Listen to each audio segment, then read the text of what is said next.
lack of the spirit of loyalty to those to whom it is due. Now, if you have loyalty in your heart to those to whom loyalty is due, you can grade 100% in that, perhaps.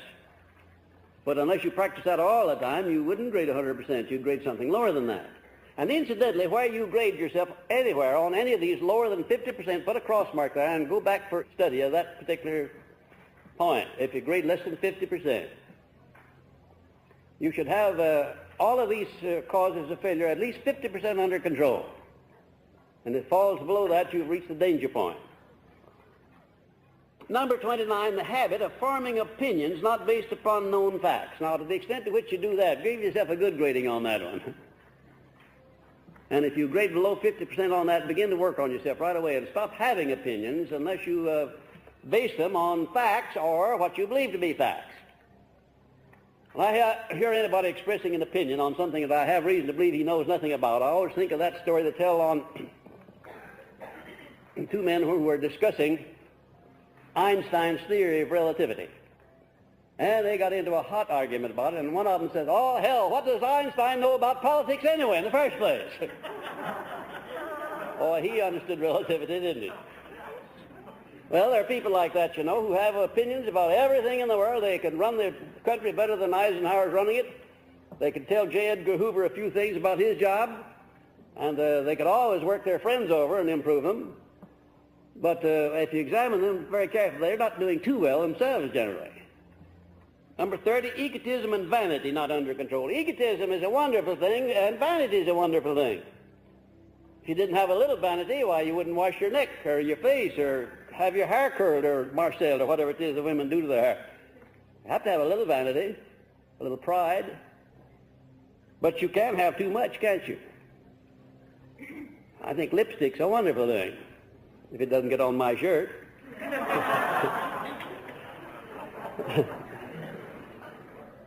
But, you know, you can have too much lipstick.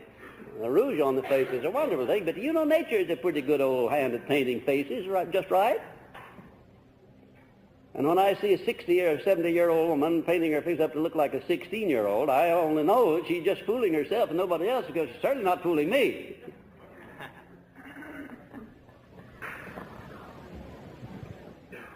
Egotism and vanity. The ego, the human ego, is a marvelous thing. There are a lot of people who need a build-up of their ego. They have allowed the circumstances of life to whip them down until they've got no fight left in them. No initiative, no imagination, no faith. Your ego, your human ego, that's a wonderful thing if you have it under control and don't allow it to become objectionable to other people. I have never seen a successful person yet that didn't have great confidence in his ability to do anything he started out to do. And one of the purposes of this philosophy that you're studying is to enable you to build your ego up to where it will do for you anything you want it to do, no matter what it is. Now, there are some people whose ego needs to be trimmed down a little bit, but I'd say there are very many more that need a build-up than there are who need a squishing. Very many more. Number 31, lack of vision and imagination. I have never been able to determine exactly whether this great capacity for vision and imagination is an inherited quality or an acquired quality. I think perhaps in my case it was inherited, because I have had a lot of imagination right back to the earliest days that I can remember, and that was one of the things that got me in difficulty in the early days. I had too much imagination and didn't direct it in the right direction. Giving a human being all of the equipment and all of the machinery and all of the mechanism with which to detect lies from falsehood from truth. There is ever something present in the falsehood that does notify the listener of it. It's there. You can tell it. You can feel it. And the same thing by the same token when someone is speaking the truth. The most finished actor in the world couldn't deceive you if you would use your innate intelligence in reference to statements that are made. Scandalmongers.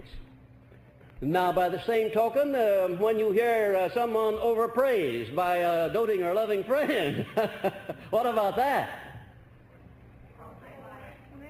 Well, now that's a compliment, and it's less dangerous to depend upon that. But certainly, if you want the accurate facts, then you will study the remarks of a complimentary nature just as closely as you study the others.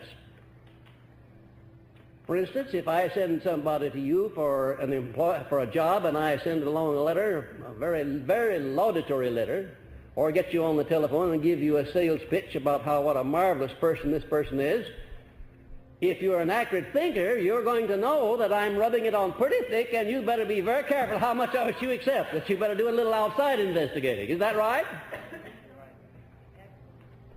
Now, please understand, I'm not trying to make doubting Thomases out of you. I'm not trying to make cynics out of you.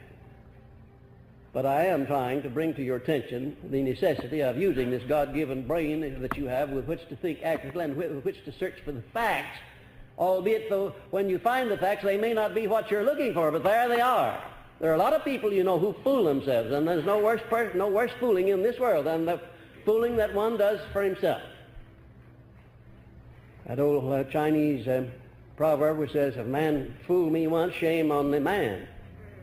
If you fool me twice, shame on me.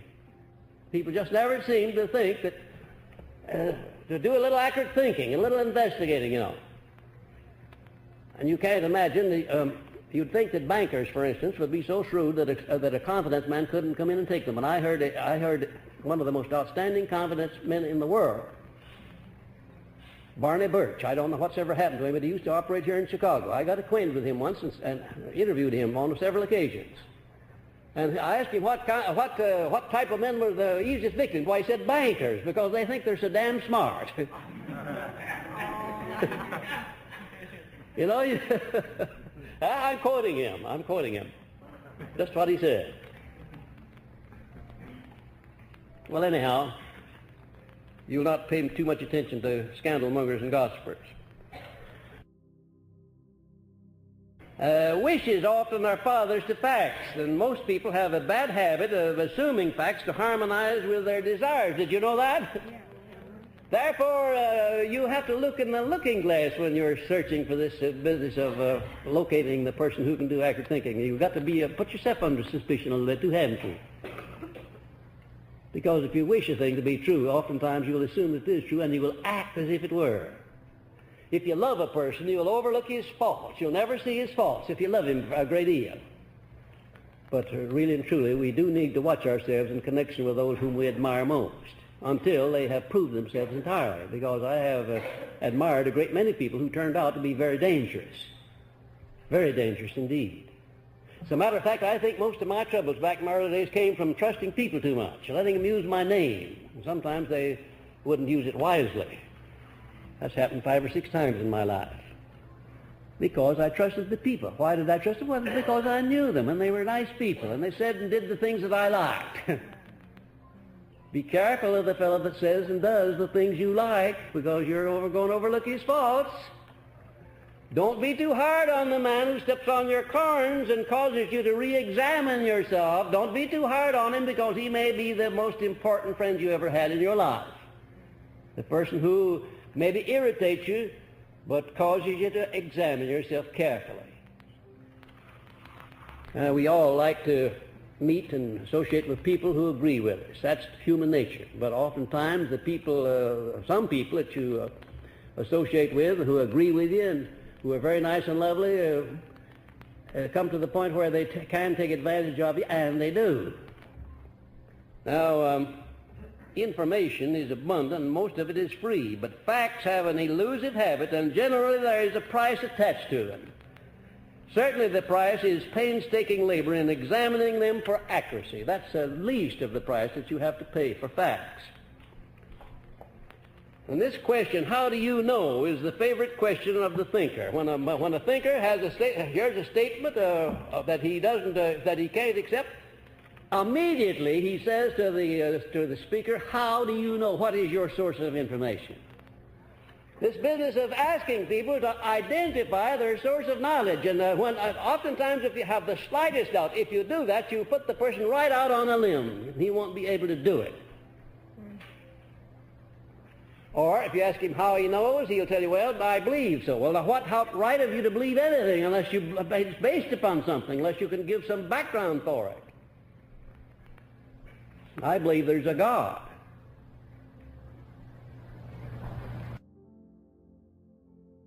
A lot of people do. But I'll bet you there are a lot of people who say that they believe in the God who couldn't give you the slightest evidence of him if you backed them into a corner. I can give you evidence. When I say that I believe in a God and you say, how do you know? I can give you all of the evidence. I don't have so much evidence in connection with anything else in this world as I do in connection with the existence of a Creator. Because the orderliness of this universe couldn't go on and on eons and eons of times ad infinitum without a first cause and without a plan back of it. You know that's absolutely true. And yet there are a lot of people who undertake to prove the presence of God in devious ways that, in my book of rules, wouldn't be evidence at all.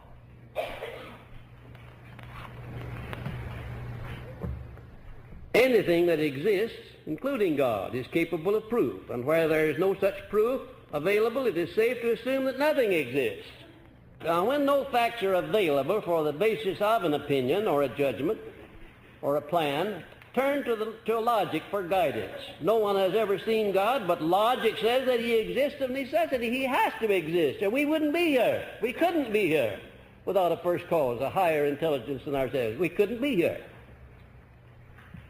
And that thing called logic, it's a wonderful thing. You know, there are times when you have a hunch, you have a feeling that certain things are true or certain things are not true, and you better be careful to pay high respect to that hunch or those feelings, because that's probably infinite intelligence trying to break through the outer shell and to let you use a little logic.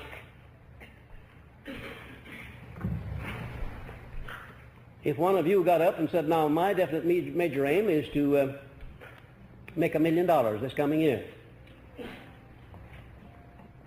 Well, what would I say if you did that? What would be the first question I would ask you, do you think? How do you prepare? Yeah, how? How are you going to do it? I want to hear your plan. And then after I hear your plan, what am I going to do about it? Am I going to accept it or reject it? What am I going to do about it? Analyze. I'm going to weigh you, first of all, your ability to get $1 million and to find out what you're going to give for it, and then my logic will tell me whether or not your plan for doing it is probable and workable and practical. Now that doesn't take an awful lot of intelligent thinking, but it's a very important thing to do. And I'd go over it, I'd analyze your plan, I'd analyze you, I'd analyze your capabilities, I'd analyze your past experience, your past achievements, I'd analyze the people that you're going to get to help you make that $1 million. And when we got through analyzing, I would be able to tell you that, well, probably you can do it. Or I'd be able to point out to you that probably it'll take longer than the year that you said. Maybe it'll take 2 years, maybe it'll take 3. And then again, probably I might tell you that you wouldn't be able to do it at all. If my reasoning taught me that that was the answer, well, I'd give it to you just that way. I've had some of my students, some of them sitting right here in this room, come out and put propositions before me, which I had to turn down and tell them to just absolutely forget about it because they're wasting their time. Now that's the way an accurate thinker proceeds. He doesn't allow his emotions to run away with him. If I allowed my emotions to do my thinking for me, I would, anything that one of my students undertook to do, I'd tell him he could do it. This famous motto or epigram that you've seen quoted a lot of times, you've heard it in my lessons, whatever your mind can conceive and believe, your mind can achieve. I don't want anybody to misread that statement this way by saying, reading into it, whatever your mind can conceive and believe, your mind will achieve. I said it can achieve. Do you get the line of difference there between the two? It can, but I don't know that it will. That's up to you. Only you know that. The extent to which you use your own mind, the extent to which you intensify your faith, the soundness of your judgments and your plans, all will be factors entering into how well you carry out that aphorism or that epigram. Whatever your mind can conceive and believe, your mind can achieve. Some acid tests now to be made in separated facts from information. Let's see how we go about it. First of all, scrutinize with unusual care everything you read in newspapers or hear over the radio, and form the habit of never accepting any statement as a fact merely because you read it or heard it expressed by someone. Statements bearing some proportion of fact often are intentionally or carelessly colored to give them an erroneous meaning. A half-truth, in other words, is, someone has said, is more dangerous than an out-and-out lie. It's more dangerous because that half-truth part is liable to deceive somebody who knows that it's who understands half of it and thinks the whole of it is true. Scrutinize carefully everything you read in books, regardless of who wrote them, and never accept the works of any writer without asking the following questions and satisfying yourself as to the answers. And that would apply to lectures or statements or speeches or conversations or anything else. These rules that I'm going to give you. First of all, is the writer a recognized authority on the subject covered? The writer or the speaker or the teacher or the one that's making the statement. Is he a recognized authority on the subject on which he's speaking or writing? That's the first question that you ask. Next, did the writer or the speaker have an ulterior or a self-interest motive other than that of imparting accurate information? You know, the motive that prompts a man to write a book or to make a speech or to make a statement in public or in private conversation, the motive back of it is very important. And if you can get at a man's motive when he's talking, you can tell pretty well how truthful he is in what he's saying. Has the writer a profit interest or other interest in the subject on which he writes or speaks? You know that when you find out what a man's motive is, whatever he's doing, if you can locate his motive in doing it, it'll be impossible for him to fool you in the least, because you'll be able to smell him out.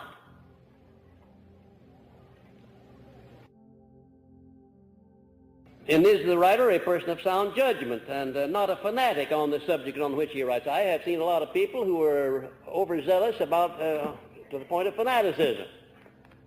If you wanted to judge me, for instance, you wouldn't judge me on account of the kind of a tie I wear, the kind of a suit I wear, or how I cut my hair, or how I used to cut my hair, and or how well I speak, or how poorly I speak. You wouldn't judge me by any of those things. You'd judge me by how much influence I'm having for good or evil on people. That's the way you would judge me. That's the way you would judge anybody else. You might not like a man's brand of religion or politics, but if he's doing a good job in his field and helping a lot of people and doing no damage, never mind about his brand. Don't condemn him if he's doing more good than he is harm, preponderantly more good than harm. Before accepting as facts statements by others, ascertain the motive which prompted the statements. Ascertain also the writer's reputation for truth and veracity. And scrutinize with unusual care all statements made by people who have strong motives or objectives they desire to attain through their statements. And be equally careful about accepting as facts the statements of overzealous people who have the habit of allowing their imaginations to run wild. Learn to be cautious and to use your own judgment no matter who is trying to influence you. Use your own judgment in final analysis. And what do you do if you can't trust your own judgment? Is there an answer in this philosophy for that? There certainly is. There certainly most definitely is an answer. And you know, there are a lot of times when an individual can't trust his own judgment because he doesn't know enough about the circumstances that he's faced with. He's got to turn to somebody with broader experience or a different education or a keener mind for analysis. He has got to do that. For instance, can you imagine a business succeeding who was all made up of master salesmen? Can you imagine that? Did you ever know such a business? No. I have. You'd think, why, that's wonderful. Master salesmen, why, they'll go out and bring in all the business in the world. Well, sure they do, and then spend all the money in the world, too, in doing it. You need a wet blanket man in every organization, and you need a hatchet man. A man will cut through the red tape and everything else that gets in his way and let the chips fall wherever they may. I wouldn't want to be a hatchet man. I wouldn't want to be a wet blanket man. But certainly I'd want one in those two in my organization if my operation was very extensive. In seeking facts from others, do not disclose to them what facts you expect to find. Now, why is that statement made?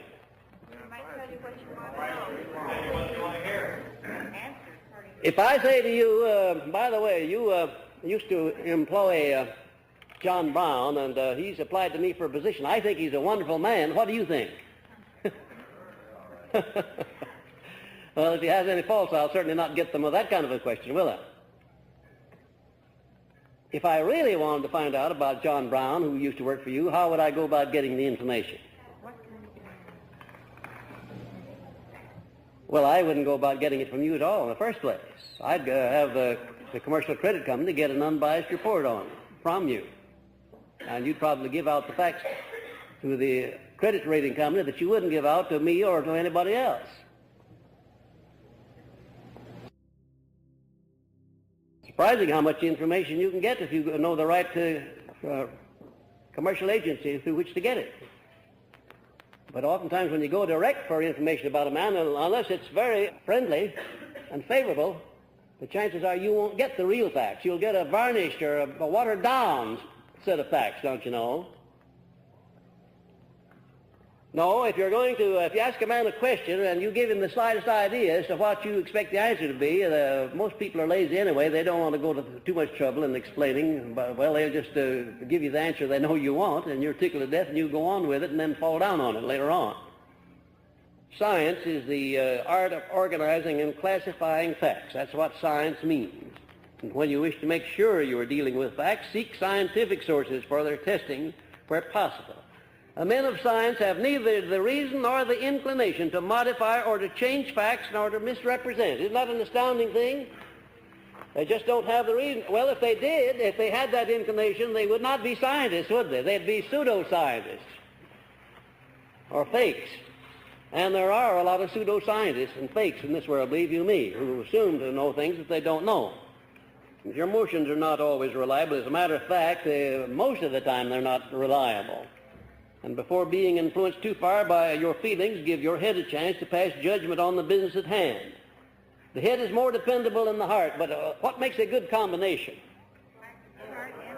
Balancing them, and that's the idea, just balancing them so that both of them have an equal say, so to speak, and you'll come pretty near coming up with the right answer if you do that. The person who forgets this generally regrets his neglect. Now, these are some of the major enemies of sound thinking. The emotion of love, for instance, stands right up at the head of the list. You'd think, why, how in the world could the emotion of love interfere with anybody's thinking? Yeah. If you said that, I'd know right away you hadn't had very many love experiences. If you've ever had an experience with love at all, you know very well how dangerous it is. It's like playing around TNT with a match in your hand.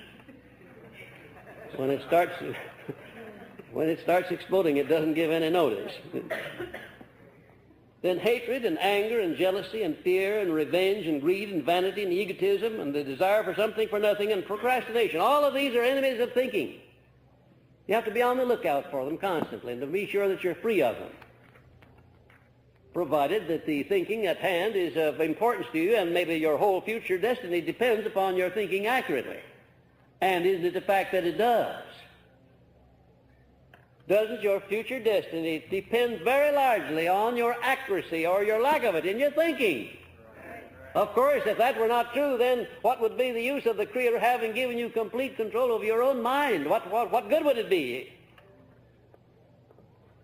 The answer is that mind is sufficient unto all of your needs, absolutely, at least on this lifespan. I don't know on the preceding plane where you came from or on the succeeding plane where you're going to. I don't know about those planes because I don't remember where I came from and I don't yet know where I'm going. I wish I did.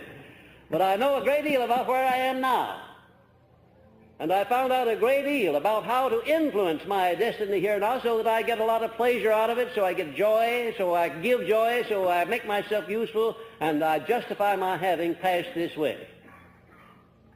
Why can I say that? Because I have discovered how to manipulate my own mind and keep it under control, make it do the things I want it to do. Throw off the circumstances I don't want and accept the ones that I do want. And if I don't find the circumstances I want, what do? Create them, of course. Create them. That's what definiteness of purpose and imagination are for. Now, your mind should be an eternal question mark. Question everything and everyone until you satisfy yourself that you are dealing with facts. Do this quietly in the silence of your own mind and avoid being known as a doubting Thomas. Don't come out and question people orally. That's not going to get you anywhere. But question them silently. And furthermore, if you're too outspoken and too oral about your questioning of people, it puts them on notice and they cover up and you don't get the information you want. Quietly go about seeking for information and doing some accurate thinking. You probably will come up with it. Be a good listener, but also be an accurate thinker as you listen. Which is most profitable, to be a good speaker or a good listener? Why? You can make a decision as to what they say. I don't know of any virtue or any quality that will help an individual to get along in this world better than to be an effective, enthusiastic speaker. I just don't know of any other quality that will excel that one.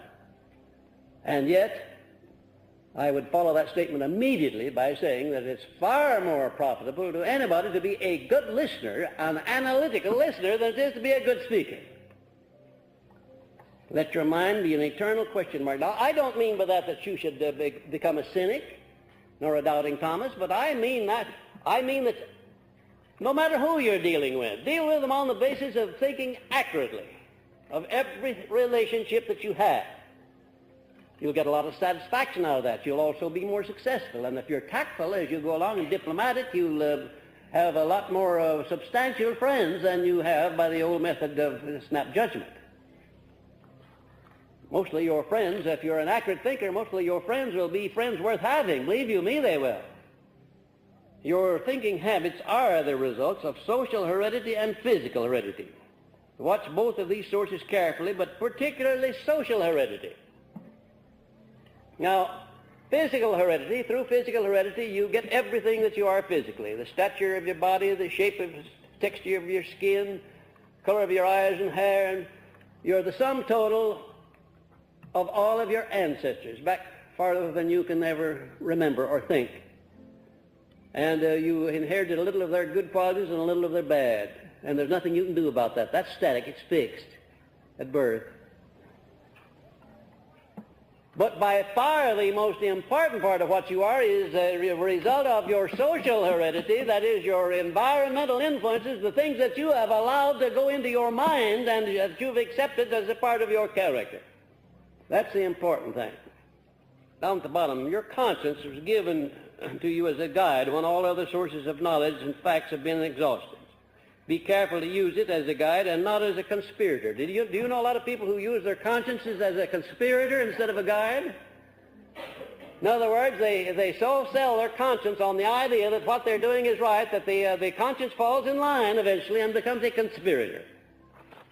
Now then, if you sincerely wish to think accurate, there's a price that you must pay for this ability, a price which is not measurable in money.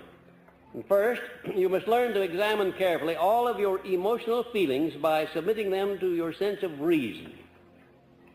That's step number one in accurate thinking. In other words, the things that you like to do best are the things that you should examine most and first, to make sure that if they lead you to the attainment of some object, that you want that object after you get it.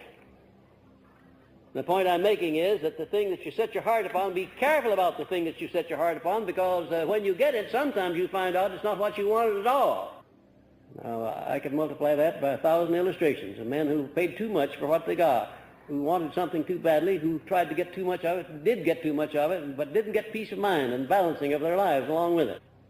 I think the saddest thing that ever came out of my research in building this philosophy was the things that I learned about the men, the wealthy men that collaborated in the building of this philosophy.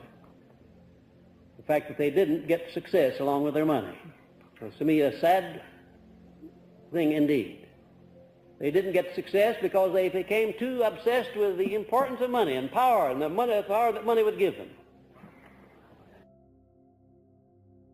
And you must curb the habit of expressing opinions which are not based upon facts or what you believe to be fact. Did you know that you didn't have a right to an opinion about anything? Not anything at all, unless you base it upon facts or what you believe to be facts.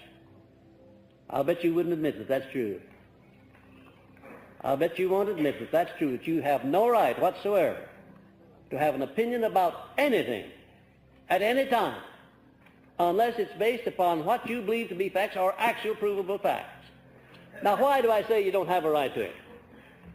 Because it is dangerous for you to have, you can do it. I mean, you have a right, of course, but I mean to say you have the responsibility of assuming what happens to you if you express an opinion that's not based upon facts or what you believe to be facts. You can fool yourself that way, and a lot of people go all the way through life fooling themselves by opinions that have no basis for existence.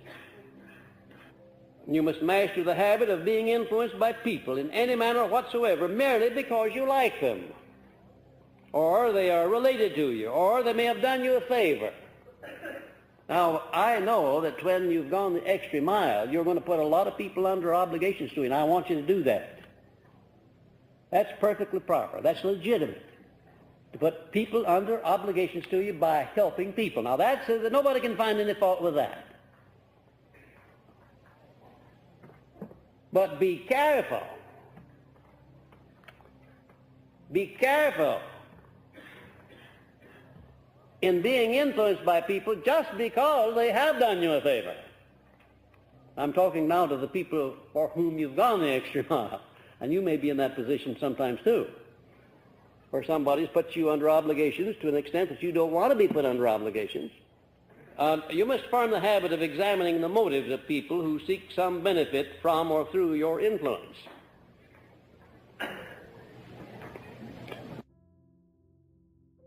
You must control both your emotion of love and your emotion of hate in making decisions for any purpose, because either of these can unbalance your thinking habits. No man ought to make an important decision while he's angry. You just shouldn't do it. In correcting children, for instance, it's a bad mistake to discipline children when you're angry. Because 9 times out of 10 you'll do and say the wrong thing, do more harm than good. And that applies to a lot of grown-ups too. If you're really angry, don't make decisions, don't make statements to people while you're mad, because they can come back on you and to do you an awful lot of injury. Self-control, self-discipline. You see, we have a lesson on self-discipline, you remember? It plays right along with this lesson, doesn't it? Because a lot of times when, if you're going to be an accurate thinker, you've got to have a lot of self-discipline. You've got to refrain from saying and doing a lot of things you'd like to say and do. Bide your time. There's always a time for you to do everything. Time your what you say and do properly. And accurate thinkers do that too. They don't just fly off the handle and say start their mouths to going and go off and leave them like some people do. They carefully study the effect on the listener of every word they utter, even before they utter it. Don't make any decisions or plans until you have carefully weighed what the effect may be on you and on other people. I can think of a lot of things I could do that would benefit me, that wouldn't benefit you, might even injure you. I can think of a lot of things, but I wouldn't engage in them because eventually I'd have to pay the price.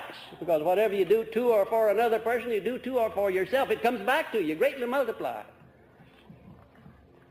That's another thing comes under the heading of accurate thinking. You learn after you've become thoroughly indoctrinated with this philosophy, you learn not to do anything that you don't want to come back and affect you. Not to think anything, not to say anything, not to do anything that you don't want to come back and that you have to give countenance to later on in life. You must recognize that before accepting as facts the statements of other people, it may be beneficial if you ask them how they came by the so-called facts. And when they express opinions, ask how you know your opinion is sound. I don't want an opinion, I want some facts. Then I'll form my own opinion. You give me the facts and I'll put them together in my own way, says the accurate thinker.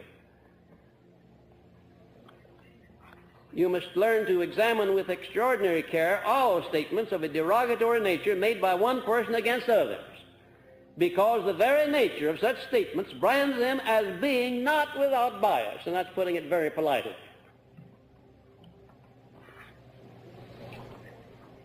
You must overcome the habit of trying to justify a decision you have made which turns out to have been unsound.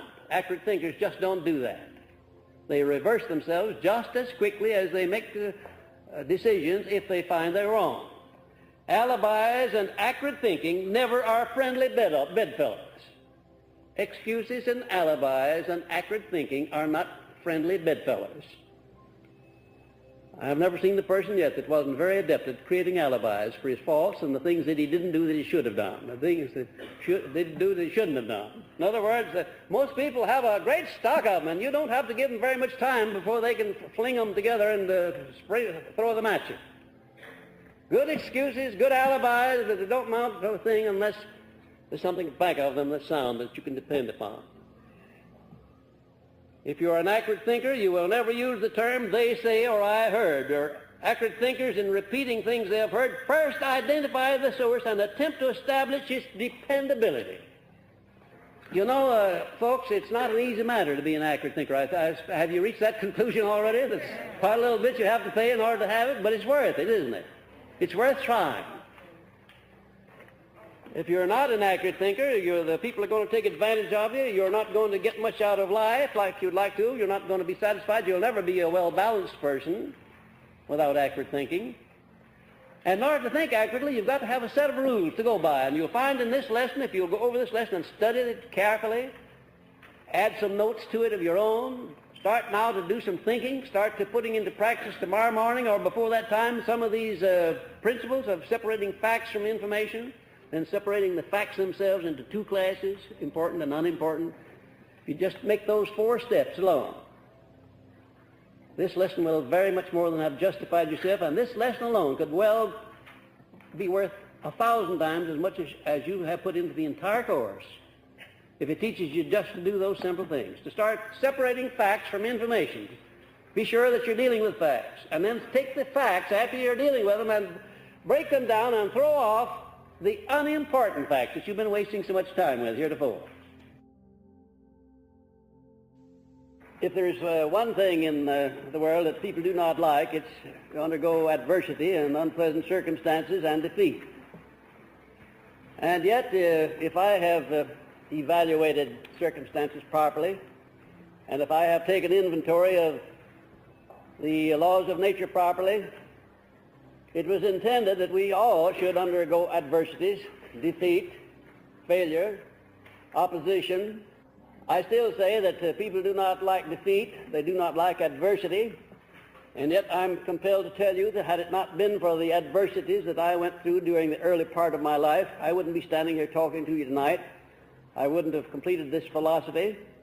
I wouldn't be reaching millions of people all over the world, because it was out of the opposition that I met with that I grew the strength and the wisdom and the ability to complete this philosophy and to take it to the people in the shape that it's now in.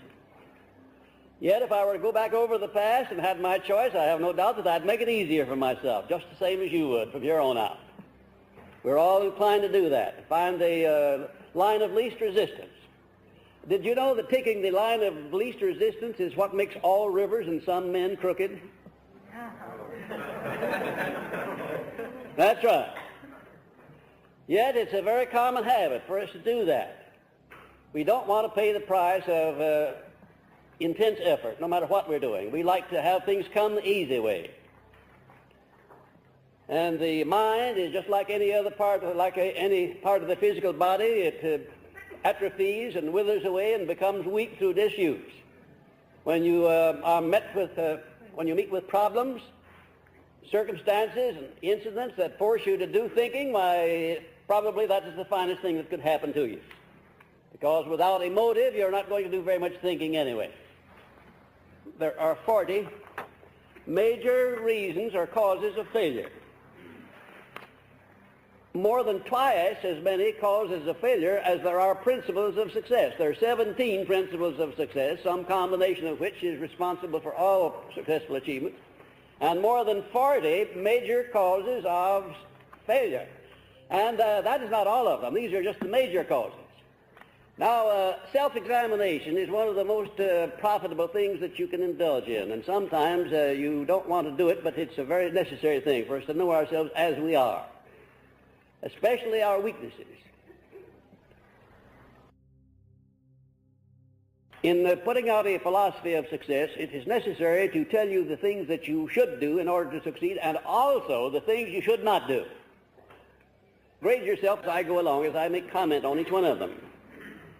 Grade yourself from 0 to 100, meaning if you're 100% free of any one of them, grade yourself 100%. If you're only 50% free, grade yourself 50%. And if you aren't free at all, grade yourself 0.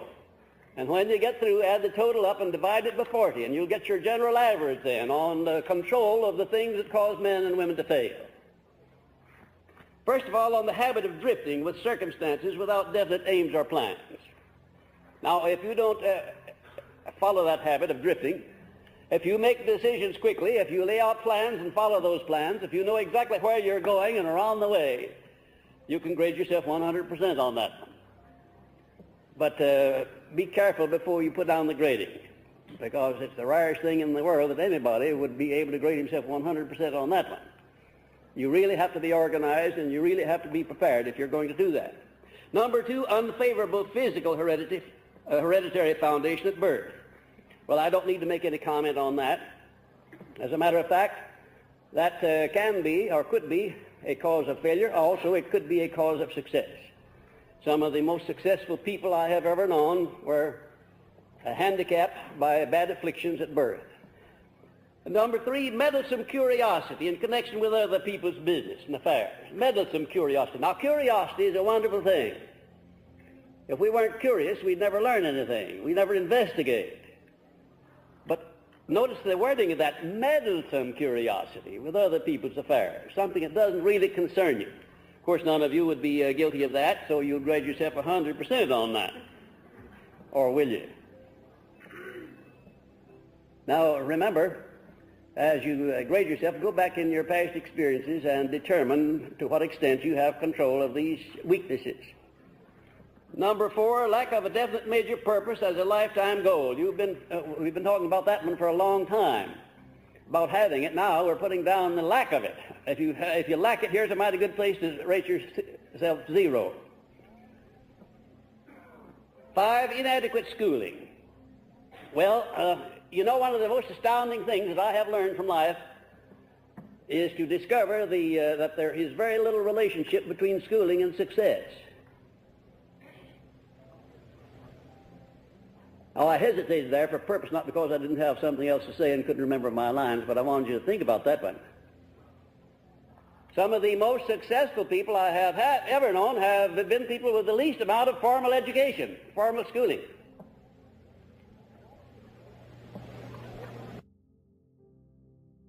A lot of people go through life failures and they alibi themselves out of it, kid themselves into believing that they're failures because they don't have a college education. If you come out of college with the feeling that you should be paid for what you know instead of what you do, then that college education hasn't done you much good until you meet that old man Destiny that's standing just around the corner where you're going to pass with a stuffed club, and it's not stuffed with cotton. You'll find out sooner or later that you're not going to be paid for what you know. You're going to be paid for what you do with what you know, or what you can get other people to do. Number 6, lack of self-discipline, generally manifesting itself by excesses in eating, drinking, and indifference toward opportunities for self-advancement and improvement. Lack of self-discipline. I hope you can grade yourselves very high on that one. Number 7, lack of ambition to aim above mediocrity. There's a humdinger. Just how much ambition do you have? Anyway, where are you going in life? What do you want out of life? What are you going to settle for? I told you the story some time ago of the young soldier that came in just after World War I and wanted to settle for a sandwich and a place to sleep that night. I wouldn't let him do it. I talked him into settling for a higher rate than that, with the result that he became a multimillionaire within the following 4 years. I hope I'll have as much success with you in stepping your ambition up to where you're not willing to settle with life for a penny. Aim high. It's not going to cost you anything to aim high. You may not get as far as you aim, but you'll certainly get farther than you would if you don't aim at all. Get your sights raised up. Be ambitious. Be determined that you're going to become in the future what you have failed to become in the past. And number 8, ill health, often due to wrong thinking and improper diet. There's a lot of alibis on account of ill health, too, I can assure you. A lot of imaginary ailments. Well, they call it hypochondria in materia medica. I don't know to what extent you've been coddling yourselves or babying yourselves on with this, that, and the other imaginary ailment, but if you have been doing that, why, grade yourself down pretty low on that one. Number 9, unfavorable environmental influences during childhood. Now, once in a great while, you will find that the influences upon a person during childhood are of such a negative nature that they go all the way through life with those negative influences. I'm quite convinced that if I had been permitted to continue in my childhood as I started out, before my stepmother came into the picture, that I really and truly would have become a second Jesse James, only I would have been able to shoot faster and straighter than he did. Well,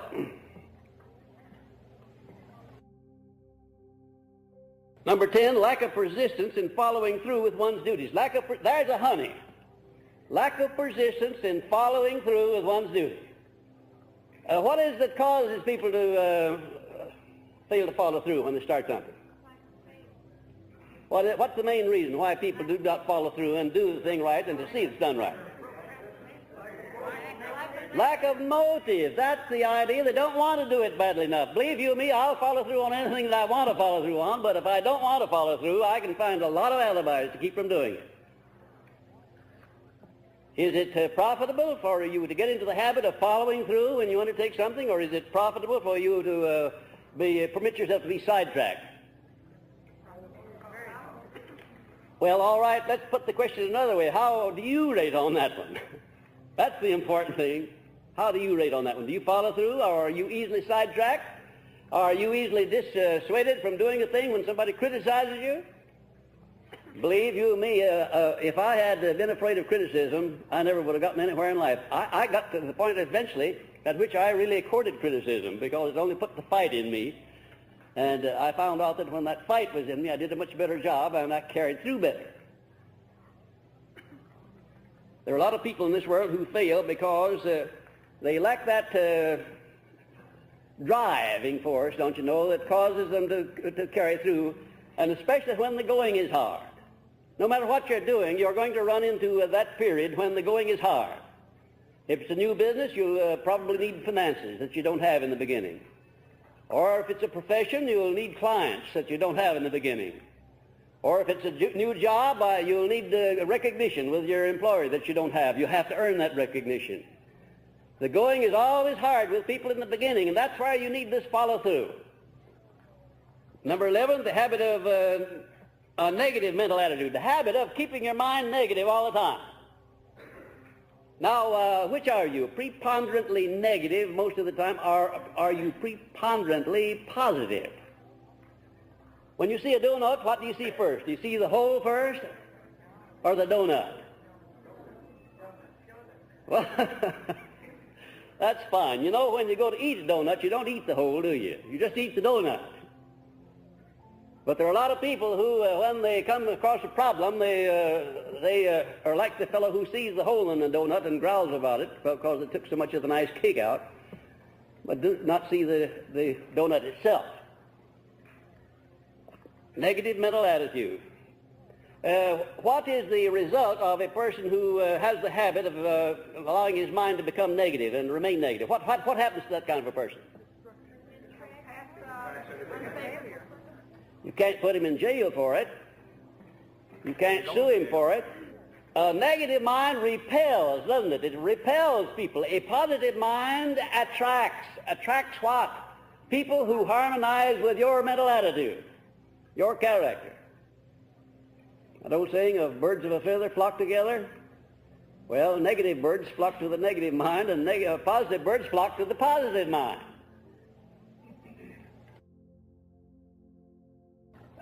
Who has control over your mind? Who determines whether it's positive or negative? Now then, there's where I want you to grade yourself, on the extent to which you exercise that prerogative. And that's the most precious thing that you have on the face of this earth or ever will have. It's the only thing that you have complete, unchallenged, and unchallengeable control over. It is the right to make your mind positive and keep it that way, or make it negative, allow the circumstances of life to make it negative. And you have to work at it if you're going to keep your mind positive, because for what reason? That's right. So much negative influences around you. So many people, so many circumstances that are negative, that if you're going to become a part of those, instead of creating your own circumstances in your mind, then most of the time you'll be negative.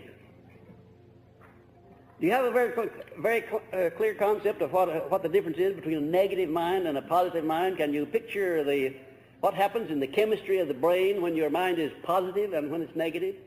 Have you ever demonstrated or experienced in your own life the differences between your achievements when you are afraid and the achievements when you're not afraid?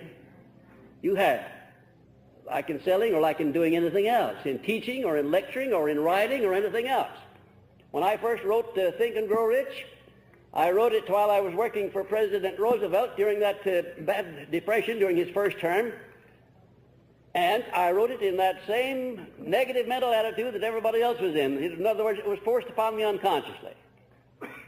Several years later, when I got that book out and read it, I recognized it was not a saleable book because of the tempo of it being negative. And you could pick that up. A reader will pick up exactly the mental attitude that a writer is in when he writes a book, no matter what kind of language or terminology he uses. So I sat down to my typewriter. I didn't change a word in that book. I sat down to my typewriter when I was in a new frame of mind, up on the beam, as we say, 100% positive, and I typed that book in that frame of mind, and that's the thing that made that book click. You can't afford to do anything when you're negative. Anything that you expect to benefit you.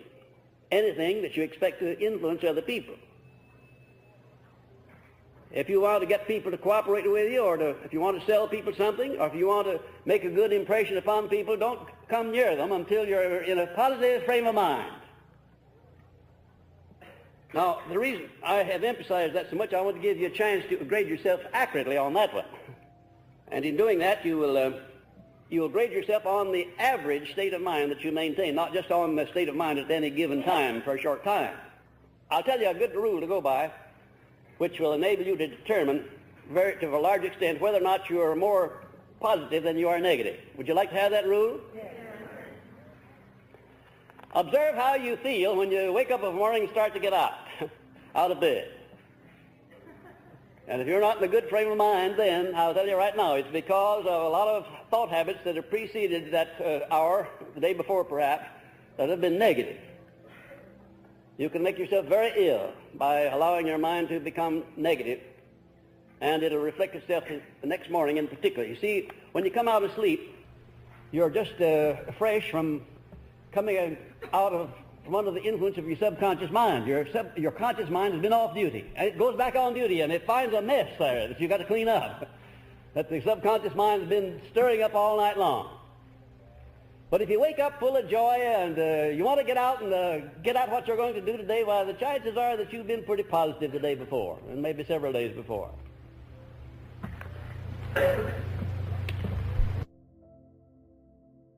Number 12, lack of control over the emotions, both the negative and the positive. Had you ever thought that it's just as necessary to control your positive emotions as it is your negative ones? Why is that? Why in the world would I want to control the emotion of love, for instance? Get you in hot water. Lady, it not only can get you in hot water, it can scald you. That was a good one. That was a very good one. And that was a very spontaneous reply you gave, too. You must have had some experience.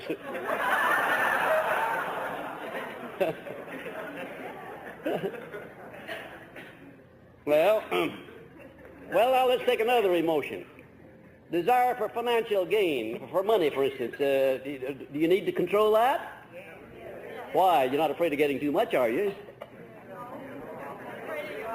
Yes, getting it the wrong way. Now you said it. Well, there could be such a thing as you're working that emotion up to where you want to get too much. I've met a lot of people who had too much money for their own good, especially people who got it without earning it. like people who inherited it, for instance. Would you be interested in knowing why they call me Napoleon? Would you be interested in knowing? Well, I'm going to tell you because it makes a good point here. My father named me, I being the eldest son, the first child, my father named me after my great uncle, Napoleon Hill of Memphis, Tennessee, who was a multimillionaire cotton broker, hoping that when Uncle Napoleon died that I would get some of the money. Well, he died, and I didn't get any of the money. And when I found out that I was not going to get any of it, I felt very badly. But later on, as I swapped some of my youth for wisdom and observed what happened to the ones who did get it, I was thankful, eternally grateful that I didn't get a dime of it, because I learned a better way of getting it for myself without having it given to me. Well, number 13, the desire for something for nothing. Are you ever troubled with that? The desire for something for nothing, or the desire for something for less than its value, the desire for something without being willing to give adequate compensation for it. Are you ever troubled with that tendency? Well, now, who of us hasn't been at one time or another, I'd like to ask.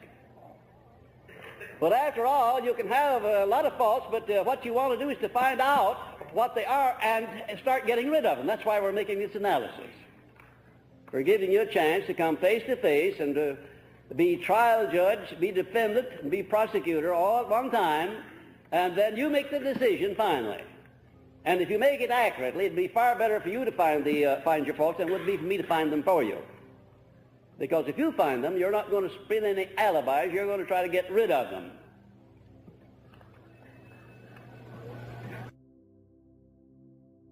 And number 14, lack of the habit of reaching decisions promptly and firmly. Now, do you reach decisions promptly and firmly? Or do you reach decisions very slowly, and after you reach them, do you allow the first person that comes along to reverse you? Or do you allow circumstances to reverse your decision without a sound reason? To what extent do you stand by your decisions after you make them?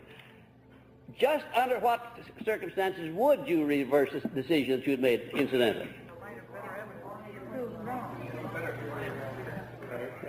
That's right, and you should hold an open mind on that subject at all times. You should never make a decision and say, that's it, and I'm going to stand by it forever, because there might be something developed later on that would prompt you to reverse that decision.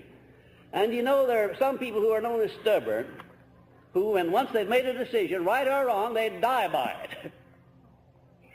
I've seen people like that, a lot of them, who would just rather die than to reverse themselves or have somebody reverse them on a decision.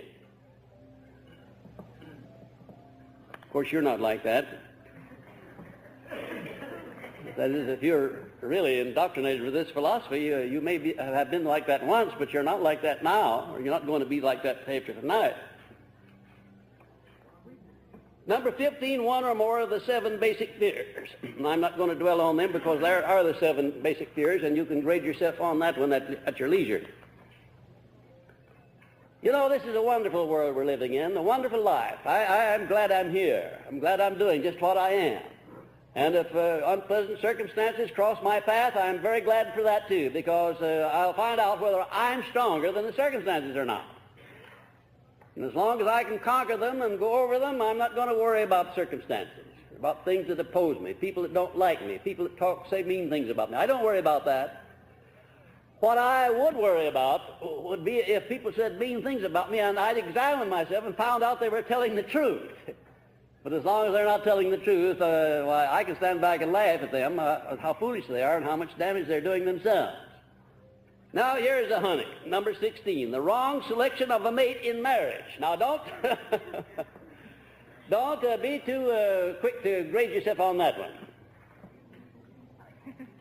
one. If you've made a 100% mistake on that, look around before you grade yourself and see if you can't do something about correcting that mistake. Maybe resell yourself. I've known of that being done too, haven't you? Now, you know there's some people who believe that all marriages are made in heaven. Well, it would be a wonderful thing if they were, but I've seen some that were not made in heaven. I don't know where else they might have been made, but they certainly weren't made in heaven. Also, I've seen some business marriages, some business relationships that were not made in heaven. I've helped to correct a lot of those, believe you me. Business associates that were not working together in a spirit of harmony. And there's no business on the face of this earth that can succeed unless the people at the top level at least are working in harmony.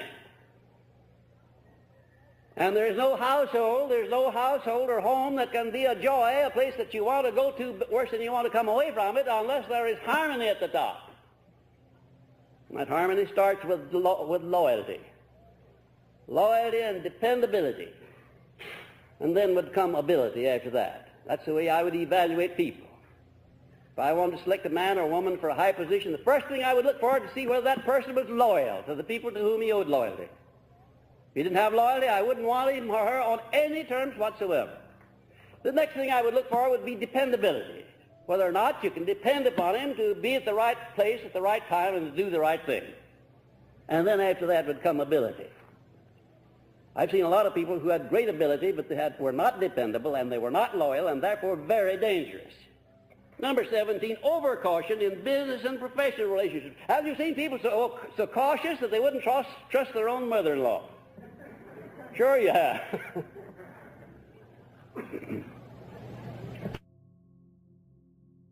I knew a man who was so cautious once that he had a special wallet made and a little lock put on it, and he hid the key in a different place every night so that his wife couldn't go through his trousers and take money out of his wallet. Wasn't he a honey? I bet his wife loved him. Overcaution in business and professional relationships. Then lack of all forms of caution in all human relationships. Have you seen people like that just didn't have any caution? People who start their mouths to going and go off and leave them, never mind what they're going to say nor what the effect's going to have on other people. You've seen people like that, haven't you? No caution whatsoever, no discrimination, no diplomacy, no consideration of what they're going to do to other people through their words. I've seen people with tongues that were sharper than a double-edged Gillette blade that never had been used.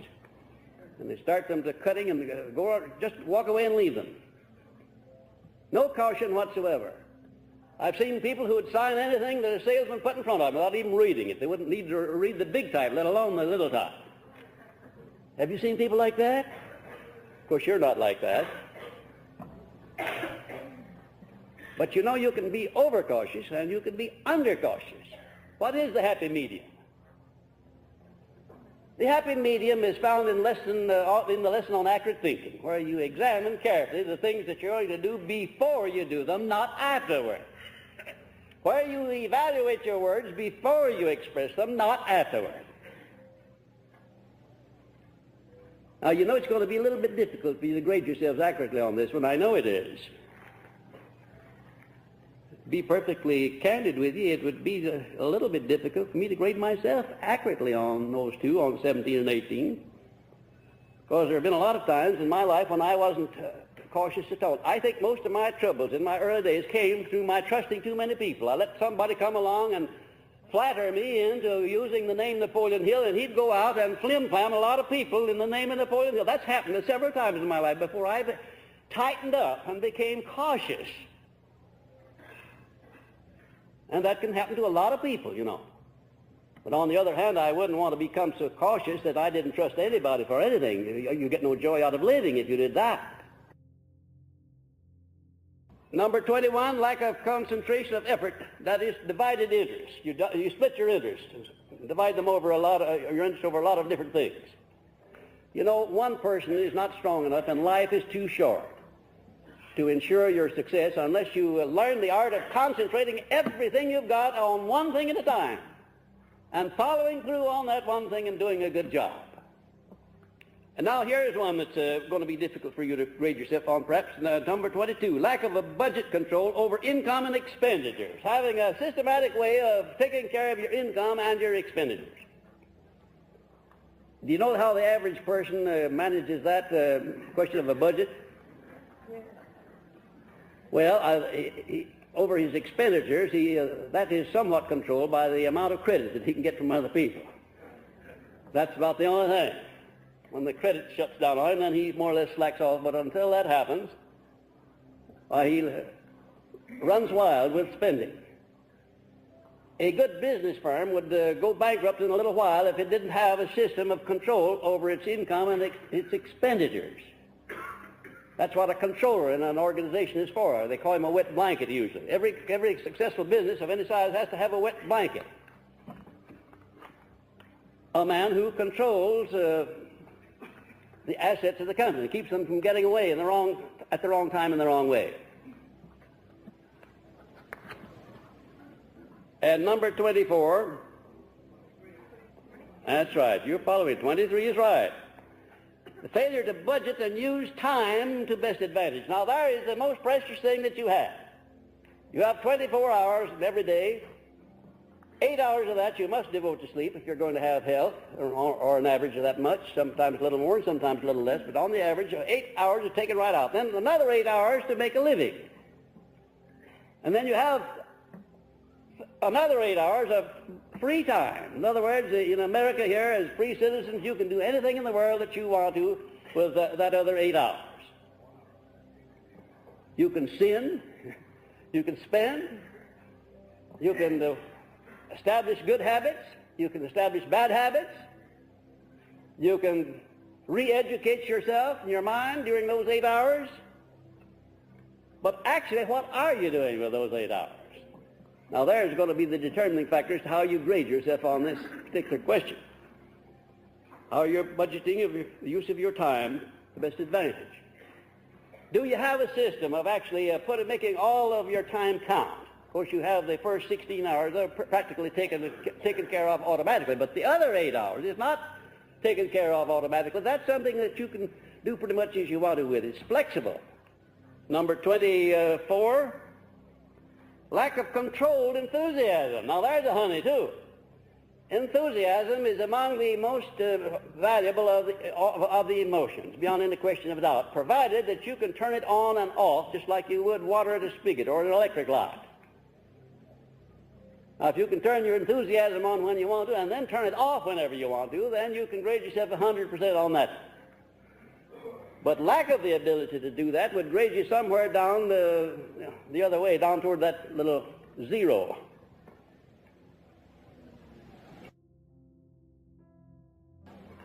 Now, how do you go about controlling your enthusiasm? Had you ever thought about your willpower, what it was placed there for? You have a power of will, and what's the purpose of that power of will? It's for the discipline. That power of will is for discipline over your mind, so you can make your mind whatever you want it to be. You can form habits, whatever kind of habits you want. I have never been able to find out or to determine in my own mind which is the worst. No enthusiasm at all, a cold fish, or red-hot enthusiasm out of control. They're both bad. Now, if somebody made me mad right now, I could turn off my enthusiasm just like that and turn on something else that would be much more appropriate maybe, provided I didn't use the wrong language.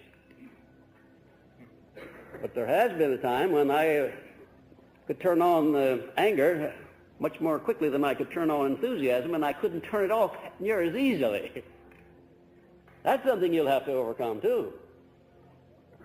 The ability to turn on any of your emotions or to turn them off. Number 25, intolerance. That is a closed mind based on ignorance or prejudice in connection with religious, racial, political, and economic ideas. Now, there you are. How do you rate on that one? Be a marvelous thing if you could rate 100% on that and say that you have an open mind on all subjects toward all people at all times. But if you could say that, you'd probably not be human, you'd be a saint. However, there are times, I suppose, when if you made up your mind to be open-minded on all these things, you could for a little while. I know I can for a little while. However, suppose you can't grade 100% on that one. Suppose that you can't be open-minded toward all people at all times on all subjects. What is the next best thing to do? Oh, of course, be tolerant some of the time. Now, that's a good one. That's all right. And if you try that out, the more you try it out, the more that sometime will take on more and more time. And eventually you'll get to where tolerance will be a habit with you instead of intolerance. You know, there are people in this world, and I regret to say that they're in the vast majority, who, when they meet others, immediately begin to look for the things that they don't like in the other people, and they always find things they don't like.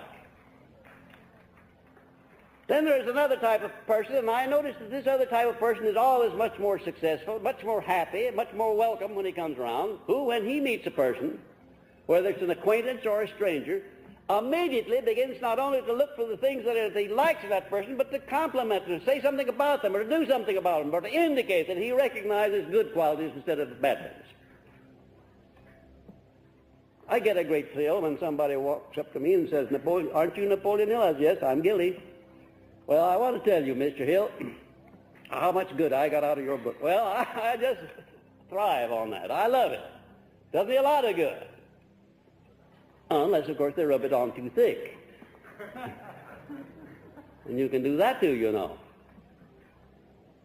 But I've never seen the person yet that wouldn't respond in kind if you complimented that person. Even a pussycat, as bad-natured as they are, if you stroke him on the back, will curl up his tail and begin to purr. Cats are not very friendly, but you can make them friendly if you do the things the cat likes. 26, failure to cooperate with others in the spirit of harmony. Well, there are circumstances in life, I suppose, where failure to cooperate would be justified. Or are there? I can say there are a lot of circumstances where you'd fail to cooperate. I come into contact with people very often who want me to do things that I can't possibly do for them. They want my influence. They want me to write letters of recommendation. They want me to make telephone calls for them. Well, I can't do it. I can't cooperate unless I'm sold on what I'm cooperating with and with whom I'm cooperating. And you'd be like that too.